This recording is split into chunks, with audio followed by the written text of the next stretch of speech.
Bonjour à tous et bienvenue dans ce nouvel audio. Aujourd'hui, nous allons parler de notre rapport au corps et particulièrement avec et depuis Internet. Ce que je veux dire par là, c'est que je vais comparer un petit peu ce qu'on était avant Internet, quel rapport on avait quand on n'avait pas Internet et le rapport que maintenant nous avons à notre corps. En fait, beaucoup de choses ont changé et on peut ne pas s'en rendre compte parce que ça s'est fait au fur et à mesure pour beaucoup d'entre nous. Donc c'est-à-dire que si on compare une personne qui a grandi dans les années 90 ou les années 2000, qui était adolescent à ce moment-là, on va voir des grandes différences par rapport à une personne qui maintenant, aujourd'hui, est adolescente ou même à une vingtaine d'années. C'est-à-dire que le rapport au corps a complètement changé, la mode a complètement changé, notre perception du corps a complètement changé et notre monde lui-même a complètement changé. Donc quels sont ces changements ? La première chose, c'est qu'une personne qui vivait son adolescence dans les années 2000 était plutôt une personne qui avait peu accès à Internet, en tout cas, qui n'était pas confrontée en permanence aux images constantes d'une certaine beauté. Pourquoi je dis une certaine beauté ? Dans le sens où on a commencé à ce moment-là à avoir justement une transformation des images dans les magazines, donc à commencer à retoucher beaucoup de photos. Donc bien sûr qu'il y a toujours eu des mises en valeur par les photographes, avec la lumière, avec des jeux, on va dire d'ombre, de lumière, avec des jeux, des mises en scène, etc. Le maquillage a toujours existé aussi, à ce moment-là existait déjà. Donc bien sûr que notre rapport au corps est aussi lié à l'image qu'on renvoyait à ce moment-là. Mais c'était loin d'être quelque chose d'essentiel. Bien sûr que on aimait être beau, belle, on aimait effectivement aussi d'un point de vue esthétique paraître être d'une certaine façon. Au niveau des habits, on allait faire attention parce que ça pouvait être une forme d'identité que de porter telle ou telle marque ou d'être coiffé comme ceci ou comme ça. Et cependant, on avait moins de pression à se mettre par rapport au corps. Pourquoi ça ? Parce que maintenant, quand on regarde, les personnes qui sont sur les réseaux sociaux vont recevoir énormément de commentaires, particulièrement sur leur physique, notamment, pas que, mais aussi sur leur physique. Et donc, on a tendance plus facilement à se juger aujourd'hui que jadis. Donc, c'est-à-dire que le rapport au corps a complètement changé. Surtout, aujourd'hui, on court après plutôt une image plutôt qu'une réalité. Dans les années 90-2000, on ne comparait pas tellement son corps avec des mannequins, avec des personnes retouchées énormément au niveau informatique. C'est-à-dire que les références restaient quand même encore quelque chose qui était atteignable physiquement. Alors entendons-nous bien, il y a eu une mode d'une forme de modèle anorexique. Donc je ne dis pas que c'était bien entendu, mais c'était atteignable malheureusement, justement. Donc c'était un peu morbide aussi. Mais ce que je veux dire par là, c'est que généralement les images véhiculées étaient des formes possibles, atteignables sans chirurgie, où effectivement on allait constater une plus grande variété aussi parmi les mannequins, parmi les personnes qu'on nous présentait. Quand je dis mannequin, c'est homme ou femme, parce qu'il y avait des mannequins hommes aussi.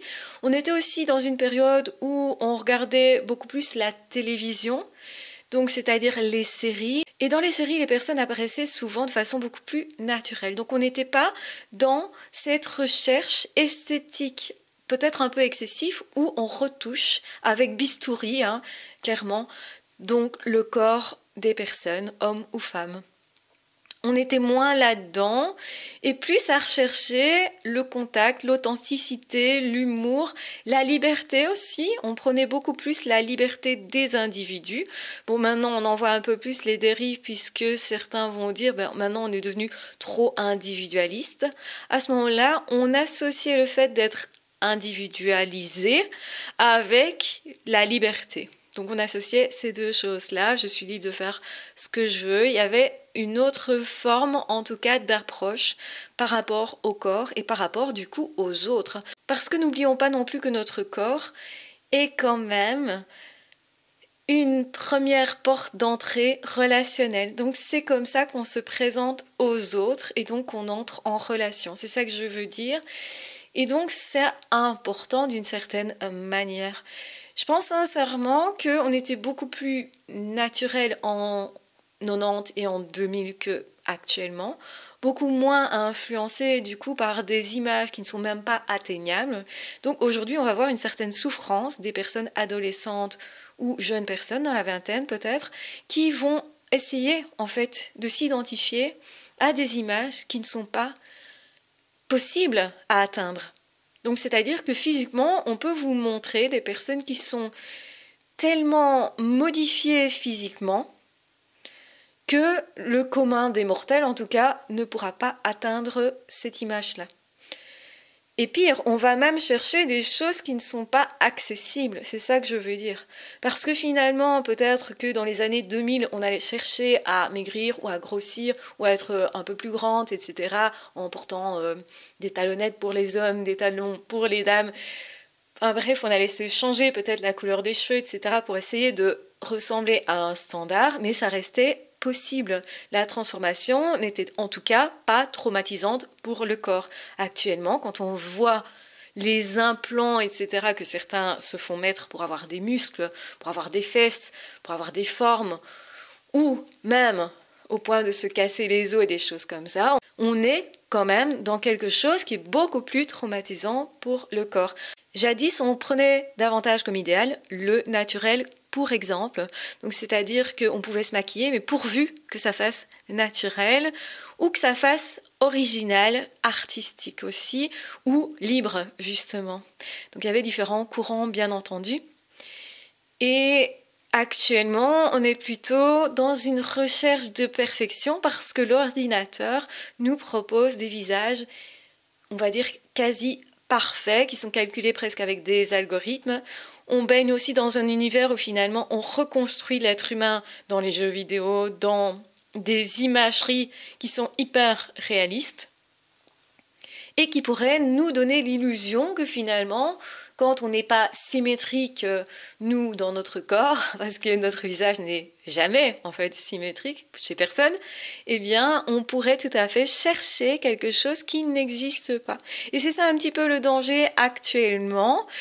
Mais ce qui est dommage, c'est qu'il y ait des personnes qui souffrent de ça, qui souffrent du fait que leur corps n'est pas comme ceci ou comme ça, et vont se comparer à des personnes qui ont fait énormément de chirurgie esthétique, parfois je dirais même inesthétique. Donc évidemment que la mode elle change et qu'avant on essayait peut-être plus de gommer les formes, donc dans les années 90-2000, et que maintenant on essaye plutôt d'avoir des formes un petit peu partout, en tout cas pour les dames. Même pour les messieurs, on va beaucoup plus prôner le muscle. Donc il y a une culture comme ça du sport. En tout cas, on va essayer de modeler beaucoup plus son corps et parfois en s'imposant vraiment un rythme de vie qui ne correspondra pas à notre philosophie de vie. Moi, je suis complètement ok de voir des personnes qui sont très musclées si en même temps ils sont heureux comme ça et que ça fait vraiment partie de leur personnalité, de leur façon de vivre. C'est moins facile à accepter quand on voit des personnes qui souffrent de ça, qui s'imposent ça et qui en fait ne prennent plus plaisir. On est aussi dans un monde finalement où on nous demande une forme d'excellence, tant au niveau professionnel où on nous demande d'être super performant, que ce soit dans les entreprises ou en tant qu'indépendant finalement, on vous demande d'être super performant et de gagner beaucoup d'argent, d'être un homme d'affaires qui justement ramène beaucoup d'argent.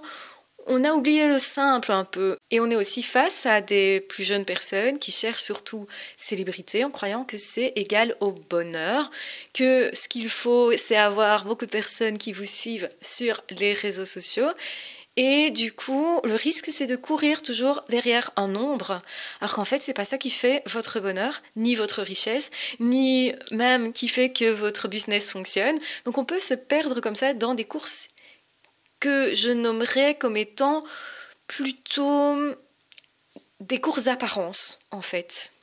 Je ne vais pas dire qu'elles sont inutiles, bien sûr que ça peut être utile de toucher un certain public quand on veut faire fonctionner une société, donc quand on veut lancer une affaire. Mais il y a aussi le fait qui est beaucoup plus important pour moi, c'est de transmettre des idées qui vont changer le monde et pas que pour notre génération, mais pour toutes les générations futures. Donc je vais dire comment est-ce que vous placez-vous? Je pense que les gens qui sont très créatifs vont plutôt le faire en fonction de leur vibration à eux, donc ils vont en tirer du plaisir, ça c'est plutôt chouette. Puis associé à ça, il y aura le plaisir de partager et le plaisir même de changer le monde, comme je le disais, d'inspirer, de faire en sorte finalement que les personnes qui se sentaient seules chez eux ne se sentent plus seules, parce que les réseaux sociaux c'est aussi ça, c'est pas assez souvent dit, et que ces personnes-là se disent peut-être, cette personne m'inspire, moi aussi je vais faire quelque chose de ma vie, là où peut-être justement j'étais complètement perdue et peut-être où je pensais que j'avais pas de moyens d'action, là je découvre que j'en ai et donc du coup, qu'est-ce que je fais? Je commence à essayer des choses. Et du coup, effectivement, ça peut aussi permettre à beaucoup de personnes de se réaliser. Donc là, on parle bien de l'image qu'on renvoie. Donc il y a des bonnes choses, il y a des mauvaises choses, et tout dépend bien sûr de comment on va se positionner. Moi, je m'estime extrêmement chanceuse d'avoir été dans une famille où il n'y avait pas Internet à la maison pendant longtemps, parce que mes parents n'en voyaient pas l'utilité et j'avais accès à Internet via une personne de ma famille, donc chez qui j'allais pour faire des recherches, notamment quand j'ai fait mon mémoire, etc. Donc finalement, je n'avais pas accès à Internet. J'ai d'abord eu un ordinateur et je m'en suis servi beaucoup pour les traitements de texte, donc pour rédiger des travaux en fait. Et pendant longtemps, mes parents ont refusé de mettre Internet et j'ai été une des dernières, on va dire, dans ma classe, etc., enfin, parmi mes amis, à avoir Internet à la maison.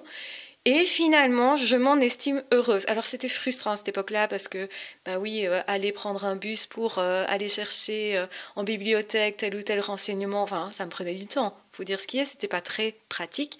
Mais après coup, j'ai réalisé aussi que Internet, c'était aussi les forums, c'était aussi les fausses relations, c'était aussi les faux semblants, les personnes qui se font passer pour des personnes qu'elles ne sont pas. Et donc, j'ai découvert ça plus tard, quand j'ai eu en fait Internet à la maison. Eh bien, j'étais déjà dans le monde du travail, donc je n'étais plus étudiante. Donc, en réalité, j'ai passé vraiment beaucoup d'années sans Internet. Je pense que ça m'a protégée d'une forme d'errance que j'aurais pu avoir par rapport à mon physique. Donc, ça ne veut pas dire spécialement que j'aimais bien mon physique à cette époque-là. C'était pas le cas. Je trouvais que j'étais vraiment, vraiment trop maigre. Alors, vous ne m'avez pas connue à ce moment-là, mais moi, c'était quelque chose qui m'avait beaucoup complexée dans le passé. Et donc, j'étais vraiment en train de regarder, est-ce que je prends du poids ou pas? Et pendant longtemps, j'avais un petit peu ce problème, on va dire, de me considérer comme n'ayant pas un corps de femme, un corps, en tout cas, que moi, j'aurais voulu, en tout cas, un corps qui représentait pour moi l'idéal. Donc il y avait déjà des idéaux, c'est ça que je dis, qu'on pouvait tout à fait se sentir mal dans son corps parce qu'on comparait aussi, on pouvait comparer entre nous, mais dans tous les cas on comparait avec quelque chose qui était réalisable, qui était possible. Et d'ailleurs quand, des années après, parce qu'il m'a fallu quand même des années pour prendre un peu de poids, j'ai constaté que j'avais grossi, et bien là par contre j'ai beaucoup apprécié d'avoir ce que je recherchais plus jeune. Et je me suis dit, c'est génial de ne jamais être passée par la chirurgie parce que je n'aurais jamais eu cette chance de constater que mon corps deviendrait ce que je voulais en fait.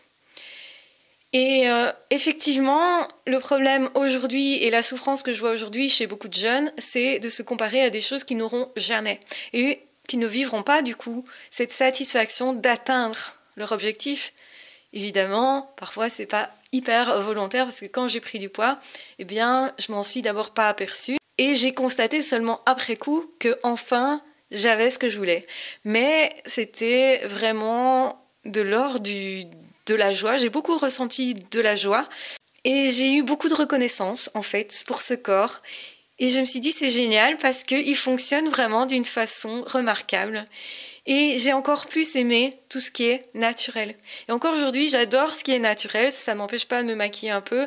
Ça ne m'empêche pas, d'aider la nature, on va dire comme ça. Mais c'est vrai que je comprends complètement la souffrance des plus jeunes qui se comparent, des hommes qui se comparent parce qu'ils ne sont pas assez grands, pas assez musclés, pas assez ci, pas assez là. Parce que maintenant, on a vraiment des exigences qui sont limite folles. Et donc je voulais vous dire, mais acceptez qui vous êtes actuellement, parce que moi je sais à partir du moment où j'ai accepté qui j'étais comme ça en me disant tant pis, je ne grossirai plus, c'est pas la peine, etc., que quelques années plus tard, j'ai eu ce que je voulais. Donc c'était un peu étonnant et peut-être pas. Finalement, quand on se lâche de la pression, eh bien on est dans un mieux-être qui nous permet d'atteindre notre idéal, en tout cas de santé corporelle. Parce que ce qui est important, c'est que votre corps soit en pleine santé. Et je pense que quand il est en pleine santé, simplement, il est plus beau. Et c'est pour ça que je vous répète tous les jours, prenez soin de vos pensées. C'est hyper important. Et ça a un impact réel sur notre physique, sur notre santé physique aussi, sur notre esthétisme physique, c'est ça que je veux dire. Et donc, du coup, de voir que nos pensées impactent à ce point notre bien-être, c'est super capital. Et donc voilà pourquoi je voulais vous faire un post sur le physique, sur notre rapport au corps, sur combien ça s'est modifié à travers les années et combien sûrement ça va encore se modifier. Et essayons justement de rassurer tous les jeunes qui sont autour de nous, qui se posent beaucoup de questions peut-être parce qu'ils sont à l'adolescence ou parce qu'ils sont jeunes adultes, qui cherchent plus l'amour à ce moment-là. Et donc du coup, qu'ils se posent la question, mais est-ce que je suis séduisant tel que je suis? Et peut-être ça peut être aussi par rapport aux personnes qui vieillissent un petit peu et de leur faire remarquer qu'en fait, ils atteignent simplement d'autres caractéristiques physiques qui sont tout aussi attirantes pour les personnes de leur âge, en fait, parce qu'on est toujours attiré plus ou moins dans la même tranche d'âge que nous.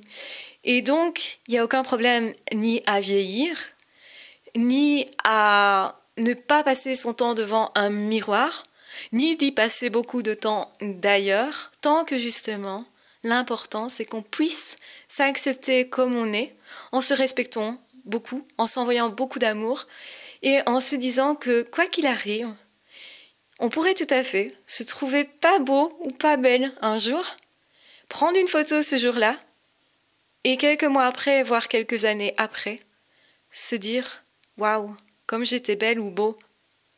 Et ça, c'est assez typique aussi du fait que nous-mêmes, je pense pas qu'on se perçoive vraiment de façon objective. Donc on ne peut pas être objectif par rapport à soi, c'est ça que je dis, et on n'arrive pas à distinguer finalement notre perception de notre regard en fait. Parce que c'est comment nous allons lire notre image qui va déterminer si oui ou non on va en conclure qu'on est beau ou pas, et qu'on est aimable ou pas, et qu'on est du coup aimé ou pas. Parce qu'en fait quand vous vous aimez vous, alors je parle du corps mais je parle aussi de vos caractéristiques, quelles qu'elles soient, de votre caractère, de comment vous êtes vous dans la vie, de vos expériences de vie, de ce que vous en avez fait, eh bien, quand vous aimez tout ça, en tout cas quand vous l'acceptez, vous ouvrez forcément plus facilement la porte à des personnes qui ont envie, eux aussi, de vous aimer de la même façon que vous. Et généralement, quand on ne s'aime pas, on attire à soi, ou on laisse parvenir à soi des personnes qui ne nous aiment pas non plus, ou qui nous aiment mal, ça plutôt. Et quand on commence vraiment à s'accepter tel que nous sommes, sans prétention, mais non plus sans se dégrader, en étant juste aussi sur nos valeurs et nos atouts, eh bien à ce moment-là, on va rencontrer des personnes qui vont se présenter comme nous, qui vont avoir le même regard que nous. Je pense que c'est super important pour l'amitié, pour l'amour, pour notre relation à la vie et relation à soi-même. Donc c'est vraiment super capital de parler du rapport que nous avons à notre corps, tout simplement. Donc dites-moi en commentaire ce que vous en pensez. N'hésitez pas à vous abonner à la chaîne si ce n'est pas déjà fait. Dites-moi aussi simplement si cet audio vous apporte de la réflexion, vous permet de voir les choses différemment peut-être, et peut-être que finalement vous allez changer votre perception de votre corps parce que vous savez qu'on vous propose dans les magazines ou pire sur internet des images qui sont faussées. Donc soyez vous. Moi je suis toujours pour prôner encore et toujours le naturel parce que je trouve que le naturel est le plus beau, avec ou sans rides, avec ou sans cheveux blancs, avec ou sans muscles, avec tout ce qu'on veut en fait. On est beau quand on resplendit le bonheur, tout simplement. Quand on est à l'aise avec qui nous sommes. Les personnes les plus séduisantes ne sont pas les personnes qui sont les plus beaux physiquement. Ce sont les personnes qui justement transpirent le bonheur. Ce sont les personnes qui justement vous font vous sentir bien. Et en fait, finalement, même si le physique joue aussi bien entendu, il ne joue pas autant qu'on a tendance à le croire. Donc, vos petits détails ou vos petits défauts, n'en tenez pas trop compte. Parce qu'il se pourrait bien que ces petits défauts-là, l'autre les apprécie beaucoup, justement parce que vous êtes plus séduisant en les ayant, et parce que c'est ça aussi être humain. Et je pense qu'on a tous envie de s'identifier à des êtres humains, et pas à des images, à des apparences, parce que ça en fait c'est pas séduisant, tout simplement. Donc je vous laisse à cette réflexion. J'espère que ça vous aide dans votre propre rapport à votre corps, dans votre rapport aux autres aussi, que ça vous donne plus confiance en vous. Et je pense que c'est super important d'en parler aussi sur cette chaîne. Je vous embrasse bien fort, je vous aime très fort, prenez bien soin de vous. Et de toute façon, on se retrouve très vite dans d'autres audios ou dans d'autres vidéos. Ah, ciao, bye bye!